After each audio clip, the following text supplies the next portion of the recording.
हमारे देश में शेड्यूल्ड कास्ट और शेड्यूल्ड ट्राइब्स यानी कि अनुसूचित जातियों और जनजातियों के लोगों को प्रताड़ित करने की एक बहुत ही पेनफुल हिस्ट्री रही है। ब्रिटिश काल में इन लोगों की स्थिति बद से बदतर हो गई।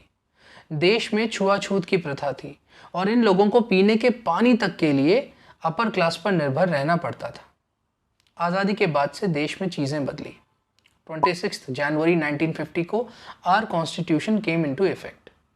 हमारे संविधान के आर्टिकल 15 और 16 में इस चीज़ का प्रोविज़न है कि सेंट्रल और स्टेट गवर्नमेंट्स SC/ST कम्युनिटी के साथ साथ सोशली और एजुकेशनली बैकवर्ड क्लासेस, ध्यान रहे सोशली और एजुकेशनली बैकवर्ड क्लासेस के एडवांसमेंट के लिए प्रोग्राम्स रन करेगी। इन प्रोग्राम्स के अंतर्गत गवर्नमेंट्स इन लोगों को गवर्नमेंट जॉब्स और गवर्नमेंट एजुकेशन इंस्टीट्यूट्स में सर्टेन रिजर्वेशन भी दे सकती है। 1954 में SC/ST कम्युनिटी को 22.5% रिजर्वेशन दिया गया। 1979 में मोरारजी देसाई गवर्नमेंट के अंतर्गत मंडल कमीशन का फॉर्मेशन हुआ। इस कमीशन का काम देश में सोशली और एजुकेशनली बैकवर्ड क्लासेस को आइडेंटिफाई करना था।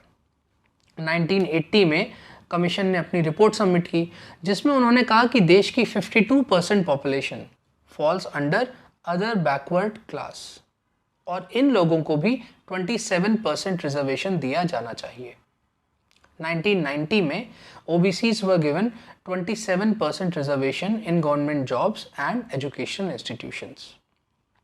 1992 में सुप्रीम कोर्ट ने एक निर्णय दिया कि देश में रिजर्वेशन कभी भी 50% से ज़्यादा नहीं होना चाहिए because it violates equal access which is guaranteed by Indian constitution. 2019 में 103rd कॉन्स्टिट्यूशनल अमेंडमेंट के अंदर इंडियन रिजर्वेशन सिस्टम के अंदर एक और बदलाव लाया गया जिसमें जनरल कैटेगरी के इकोनॉमिकली वीकर सेक्शन यानी कि आर्थिक रूप से कमज़ोर लोगों को 10% रिजर्वेशन देना प्रस्तावित किया गया। ये रिजर्वेशन गवर्नमेंट जॉब्स और गवर्नमेंट एजुकेशनल इंस्टीट्यूट्स के साथ साथ प्राइवेट एजुकेशनल इंस्टीट्यूशंस में भी दिया जाना निर्धारित किया गया।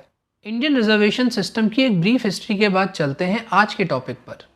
जब 103rd कॉन्स्टिट्यूशनल अमेंडमेंट इफेक्ट में आया तो इसके अगेंस्ट कई पिटिशंस फाइल हुए। सितंबर 2022 में माननीय सुप्रीम कोर्ट की 5 जजेस की बेंच ने इस पर सुनवाई शुरू की। ये बेंच मुख्यतः 3 पॉइंट्स पर डिस्कशन कर रही है। पहला, जब हमारा संविधान बना तो उसमें क्लियरली मेंशन किया गया that reservation is meant for socially and educationally backward classes. तो क्या केवल इकोनॉमिकल यानी कि आर्थिक आधार पर किसी को रिजर्वेशन दिया जाना चाहिए? दूसरा, क्या प्राइवेट एजुकेशनल इंस्टीट्यूट्स में रिजर्वेशन दिया जाना चाहिए? तीसरा, EWS quota is limited to general category यानी कि SC/ST OBCs को इससे एक्सक्लूड कर दिया गया है। क्या किसी रिजर्वेशन स्कीम को केवल फॉरवर्ड क्लासेस तक लिमिट करना चाहिए? इन 3 पॉइंट्स के अलावा इस बात को समझना भी इम्पॉर्टेंट है कि हम किस आधार पर किसी को इकोनॉमिकली वीक कह रहे हैं। एट प्रेजेंट अगर किसी फैमिली की इनकम एनुअल इनकम 8 लाख से कम है तो उसको इकोनॉमिकली वीक कहा जाता है। पर इस क्राइटेरिया के हिसाब से एक बहुत बड़ा तबका EWS कोटा के लिए एलिजिबल हो जाता है। तो इस नंबर को कैसे डिराइव किया गया? क्या इस क्राइटेरिया के हिसाब से ट्रूली डिजर्विंग लोगों को इस स्कीम का फ़ायदा मिलेगा? इन्हीं पॉइंट्स के अराउंड है आज का article, arbitrary and exclusionary on EWS quota. Welcome to Angrezi Sutras. मेरा नाम है पल्लव और हम कर रहे हैं द हिंदू एडिटोरियल की डेली एनालिसिस, वो भी हिंदी में। आर्टिकल की समरी के बाद चलते हैं इस आर्टिकल से जुड़े डिफ़िकल्ट वर्ड्स की तरफ। हमारा पहला वर्ड है आर्बिट्ररी। इट्स एन एडजेक्टिव जिसका मतलब होता है not based on any reason.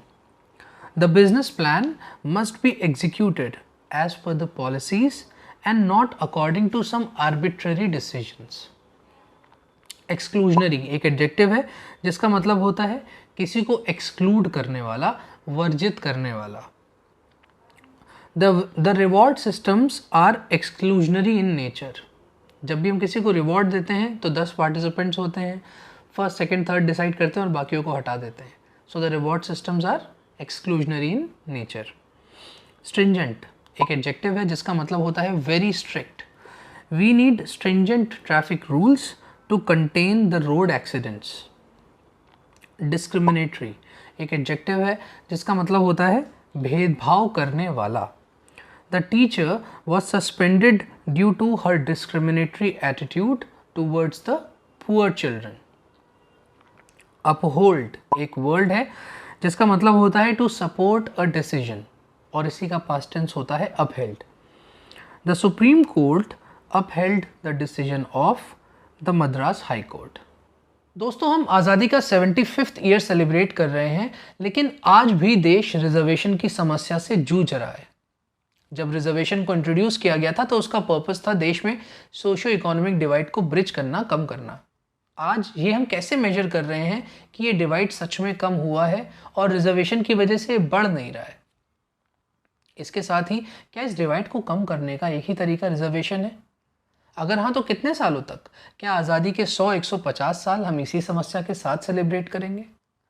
क्या हम अपने देश के सारे सिटीजन्स को एटलीस्ट मूलभूत सुविधाओं की इक्वल एक्सेस, इक्वल क्वालिटी नहीं इंश्योर कर सकते हैं? क्या वी एज ए सिटीजन्स अपने फेलो सिटीजन्स को केवल इंडियन नेशनल्स की तरह नहीं देख सकते हैं, irrespective of their caste, religion and creed? इसके साथ ही क्या लोग स्वैच्छिक रूप से अपना रिजर्वेशन ड्रॉप नहीं कर सकते हैं, ये एग्री करके कि यार अब मुझे इसकी ज़रूरत नहीं है? लेट्स होप कि ये सारी चीज़ें फ्यूचर में हों और इन चीज़ों को हम एज अ सिटीज़न मिलकर अपनी देश की गवर्नमेंट के साथ इम्प्लीमेंट करें। अगले वीडियो में मिलते हैं एक और धांसू सी एनालिसिस के साथ। अंग्रेजी सूत्रास साइनिंग ऑफ।